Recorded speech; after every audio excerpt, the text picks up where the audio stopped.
नमस्कार मित्रों, आप सभी का पुनः स्वागत है आपके अपने इस विदत्त जीएस क्लासेस में।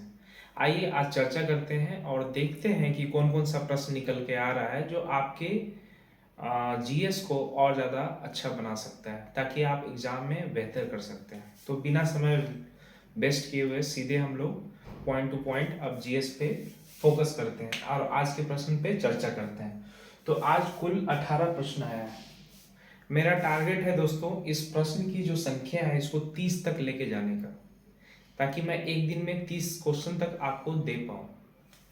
आज के लिए आपके पास 18 क्वेश्चन है, तो इन 18 प्रश्नों पे आइए हम चर्चा करते हैं। तो पहला प्रश्न निकल के जो सामने आया है कि वेदों की कुल संख्या कितनी है। पहला प्रश्न है वेदों की कुल संख्या कितनी है। तो वेद की संख्या कितनी है दोस्तों? 4 है। कौन कौन सा है? ऋग्वेद है, यजुर्वेद है, सामवेद है, अथर्ववेद है। इसमें ऋग्वेद जो है सबसे प्राचीन वेद है और अथर्ववेद जो है सबसे वर्तमान में आया हुआ वेद है। मीन्स सबसे आप कह सकते हैं कि नया वेद ये है, अथर्ववेद है। नंबर दूसरा प्रश्न की तरफ है कि ईसा मसीह के जन्म पर आधारित जो कैलेंडर है उसका क्या नाम है। तो ईसा मसीह के जन्म पे आधारित जो कैलेंडर है उसे ग्रेगोरियन कैलेंडर के नाम से जाना जाता है, ग्रेगोरियन कैलेंडर। तो 2 प्रश्न हमारा समाप्त हो गया। तीसरा प्रश्न, कंग्यूर और तंग्यूर एक ग्रंथ है, इसकी रचना किसने की। कंग्यूर और तंग्यूर 2 ग्रंथ है, इसकी रचना किसने की। तो इसकी रचना की तिब्बती लेखक है जिनका नाम है तारानाथ। तो तारानाथ जी के द्वारा रचित है कंग्यूर और तंग्यूर। अगला प्रश्न काफी महत्वपूर्ण है। सती प्रथा, सती प्रथा का पहला लिखित साक्ष्य जो मिला है, प्राचीन काल में भी सती प्रथा का प्रचलन रहा हुआ है, इसलिए उसका लिखित साक्ष्य जो मिला है एरन अभिलेख से मिला है। और उस समय जो शासक थे उनका नाम था भानुगुप्त। तो एरन अभिलेख से सती प्रथा निकल के आया है, जिसके शासक का नाम क्या है दोस्तों? भानुगुप्त। अगला प्रश्न है महावीर के अनुयायियों को क्या कहा जाता है। महावीर के अनुयायियों को निग्रंथ कहा जाता है। महावीर भगवान जो जैन के 24वें तीर्थंकर है, तो उनके अनुयायियों को निग्रंथ कहा जाता है। अगला प्रश्न है मगध के प्राचीन वंश के संस्थापक का क्या नाम है। तो बृहद्रथ जो थे मगध के प्राचीन वंश के संस्थापक थे और मगध की प्राचीन राजधानी जो थी वो गिरिब्रज थी, जिसे आज के डेट में राजगीर के नाम से जानते हैं। अगला प्रश्न है ईता प्रथा, ईता प्रथा जो है को समाप्त किया गया था, ये किसके द्वारा। ईता प्रथा जो है इसको समाप्त किया गया था अलाउद्दीन खिलजी के द्वारा। गुलाम वंश की स्थापना कब हुई। तो गुलाम वंश जो है वो 1206 में स्थापित किया गया कुतुबुद्दीन ऐबक के द्वारा। कुतुबुद्दीन ऐबक जो थे एक गुलाम थे, किनके गुलाम थे? मोहम्मद गौरी के गुलाम थे। तो उनके द्वारा 1206 में गुलाम वंश की स्थापना की गई थी। अगला प्रश्न है मराठा साम्राज्य के संस्थापक का नाम क्या है। तो मराठा साम्राज्य के संस्थापक का नाम दोस्तों क्या है? शिवाजी है। शिवाजी महाराज मराठा साम्राज्य के संस्थापक थे। भगवत गीता का अंग्रेजी अनुवाद सबसे पहले किसने किया था। तो विलियम विल्किंस नाम के व्यक्ति ने 1785 में 1785 में विलियम विल्किंसन ये महाशय ने अंग्रेजी में भगवत गीता का क्या किया था? अनुवाद कराया था। भारत में नागरिक सेवा का जनक, आज जो आप सिविल सर्विसेज वगैरह देख रहे हैं, तो नागरिक सेवा का जनक लॉर्ड कर्नवालिस को जाता है, जो भारत में 2 बार वायसराय रहे, 1786 से 93 और 1805 में फिर 1 साल के लिए रहे, बाद में इनकी मृत्यु हो गई।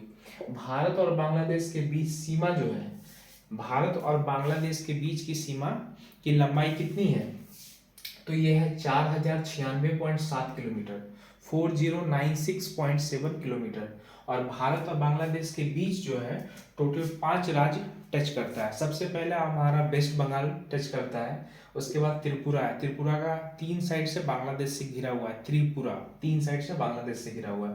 वेस्ट बंगाल 1, त्रिपुरा 2, मेघालय मिजोरम M², मेघालय मिजोरम और लास्ट में असम आ जाता है। तो वेस्ट बंगाल, त्रिपुरा, मेघालय, मिजोरम और असम, ये 5 राज्य भारत और बांग्लादेश के बीच सीमा बनाते हैं, जिस सीमा की लंबाई है 4096.7 किलोमीटर। चलिए अगला प्रश्न की तरफ आते हैं। 13वां, भारत के पश्चिम बिंदु को क्या कहा जाता है। सरक्रिक कहा जाता है, गुजरात में है।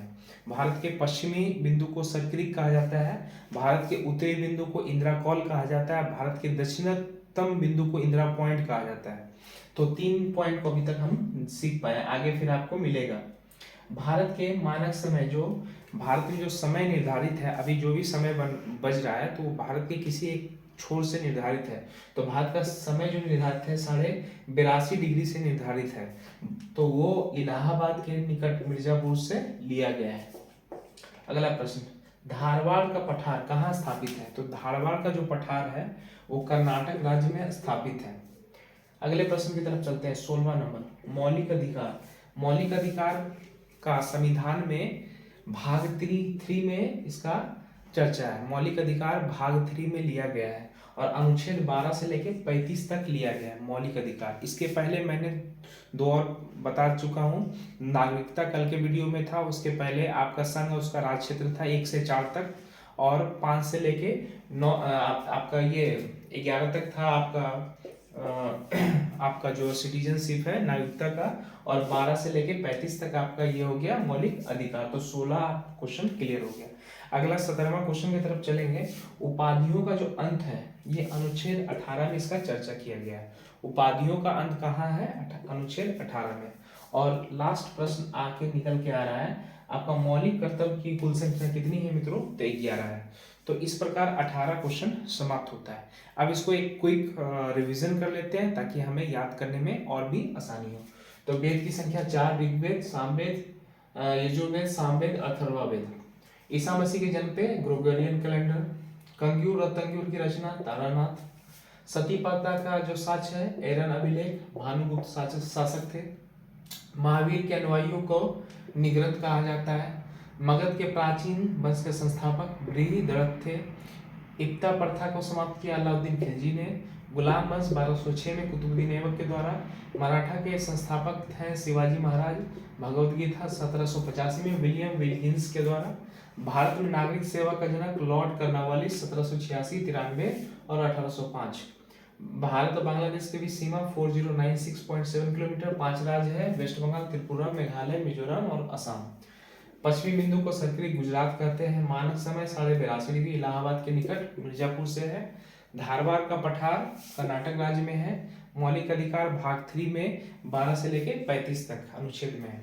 उपाधियों का अंत अनुच्छेद 18 में है। मौलिक कर्तव्य की संख्या 11 है।